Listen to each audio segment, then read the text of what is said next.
இந்த பெண் என்ன டிசைட் பண்றா அப்படின்னா, இவ்வளவு வலியையும் கஷ்டத்தையும் கொடுக்கக்கூடிய எனக்கு இப்படிப்பட்ட ஒரு ஆண் வேண்டாம், இப்படிப்பட்ட ஒரு ரிலேஷன்ஷிப்பே வேண்டாம் அப்படின்னு செப்பரேஷன் ஸ்டேஜுக்கு போயிடுறான். ஸோ அடுத்த 4வது ஃபேஸ் என்ன? Separation face. ஸோ அப்போ 4வது செப்பரேஷன் ஃபேஸுக்கு போகும்போது ஆனால் உண்மையிலேயே என்ன நடக்குது? கண்ணை மூடினாலே அந்த ஆணினுடைய உருவம் தான் கண்ணு முன்னாடி தெரியுது. அவள் ஃபிசிக்கலாக பேசாமல் இருக்கலாம், பிளாக் பண்ணியிருக்கலாம், இல்லை அவனை கம்யூனிகேட் பண்ணி கான்டாக்ட் பண்ணாமல் இருக்கலாம். ஆனால் மெமரி வைஸ் எப்படி இருக்கா?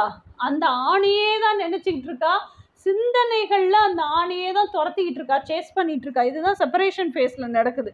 செப்பரேஷன் ஃபேஸில் ஆனால் உண்மையிலேயே நமக்கு என்ன வேணும்?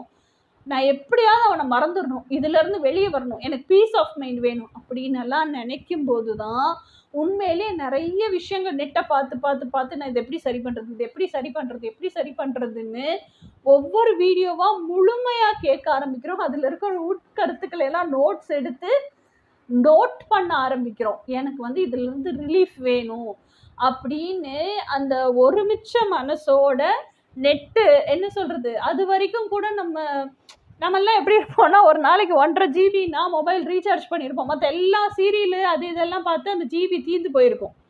ஓகேயா? ஸோ அப்போ